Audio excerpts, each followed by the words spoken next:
जय मसीह के दोस्तों, आज का विषय है परमेश्वर का घर।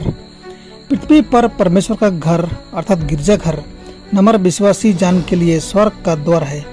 स्तुति का भजन, प्रार्थना तथा मसीह के प्रतिनिधियों द्वारा कहे गए वचन स्वर्गीय कलीसिया की उस श्रेष्ठ उपासना के लिए जहाँ कोई अपवित्र वस्तु कभी प्रवेश नहीं कर सकती, लोगों को तैयार करने के हेतु परमेश्वर के नियुक्त किए गए साधन है। घर परिवार का मंदिर है और कोठरी या बाज व्यक्तिगत उपासना के लिए अत्यंत एकांत स्थान है, परंतु गिरजाघर समाज का मंदिर है।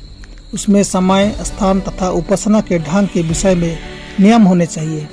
जो कुछ पवित्र है, जो कुछ ईश्वर आराधना से संबंधित है, लापरवाही अर्थात अवहेलना नहीं होनी चाहिए। मनुष्य परमेश्वर की बड़ाई करने का शुभ कार्य कर सके। उनका सम्मिलन ऐसा हो जिससे उनके मन में पवित्र व अपवित्र में अंतर होवे।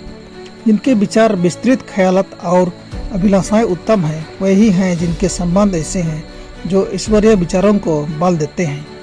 धन्य हैं वे जिनके पास मंदिर अर्थात गिरजाघर है, चाहे बढ़िया हो या घटिया, नगर में या खुरदरी पहाड़ी गुफा में हो, मामूली कोठरी में हो अथवा जंगल में हो। यदि वह उत्तम स्थान है जो स्वामी के लिए प्राप्त हो सकता है, तो वह उस स्थान को अपनी उपस्थिति से पवित्र करेगा और वह जगह सेनाओं के प्रभु के लिए पवित्र हो जाएगी। परमेश्वर के घर में प्रार्थना का ढंग। जब उपासक सभा घर में प्रवेश करते हैं तो उन्हें शिष्टता के साथ खामोशी से अपनी अपनी जगह बैठ जाना चाहिए।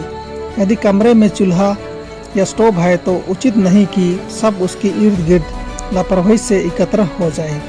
उपासना घर में आराधना से पहले या बाद सामान्य बातचीत, फुसफुसाने तथा हंसी की ममानियत होनी नहीं चाहिए। उपासकों में उत्साही भक्ति का चरितार्थ होना चाहिए। यदि आराधना के आरंभ से पूर्व किसी को कुछ मिनट ठहरना पड़े तो वे खामोशी के साथ ध्यान करें और भक्ति भाव को प्रकट करें और हृदय को परमेश्वर की ओर प्रार्थना में लगाएं, ताकि आराधना उनके प्रति लाभदायक सिद्ध हो और दूसरी आत्माओं के हृदय परिवर्तन की ओर अगुवाई हो। उनको याद रखना चाहिए कि स्वर्गदूत आराधनालय में उपस्थित हैं।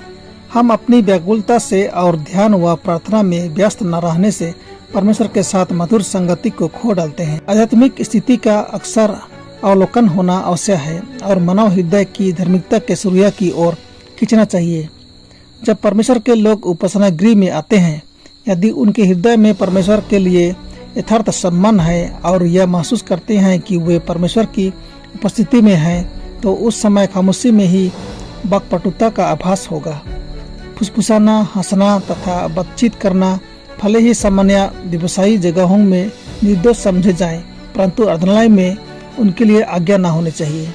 मन को वचन सुनने पर प्रस्तुत होना चाहिए ताकि उसकी उचित महत्ता हो और हृदय भी प्रभावित हो जाए। जब मंडली का अध्यक्ष प्रवेश करता है तो बड़ी गंभीरता व सम्मान के साथ प्रवेश करें। जो ही वह मंच अर्थात पुलपिट में कदम रखता है, उसको खामोशी की प्रार्थना में झुककर परमेश्वर की सहायता के लिए विनती करनी चाहिए। इससे कितना सुंदर प्रभाव पड़ेगा। लोगों पर पवित्रता तथा भय का प्रभाव पड़ेगा। उनका अध्यक्ष परमेश्वर के संग बातचीत कर रहा है। वह अपने को लोगों के सामने खड़े होने के पूर्व परमेश्वर के समक्ष अर्पण कर रहा है। सब पर गंभीरता छा जाती है और स्वर्गदूत निकट लाए जाते हैं।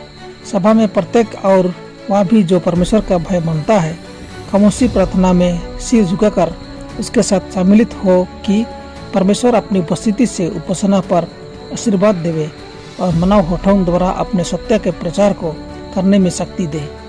विचार विमर्श तथा प्रार्थना की सभाएं थकाने वाली नहीं होनी चाहिए। यदि संभव हो तो सबों को नियत समय पर उपस्थित होना चाहिए, और यदि विलंब करने वाले भी हों जो आधा घंटा या 15 मिनट पीछे आए तो उनके लिए ठहरना नहीं चाहिए। यदि दो भी उपस्थित हों तो भी वे प्रतिज्ञा के अधिकारी हैं। यदि संभव हो तो मीटिंग को नियत समय पर आरंभ करना चाहिए, चाहे सभासद थोड़ा हो या बहुत।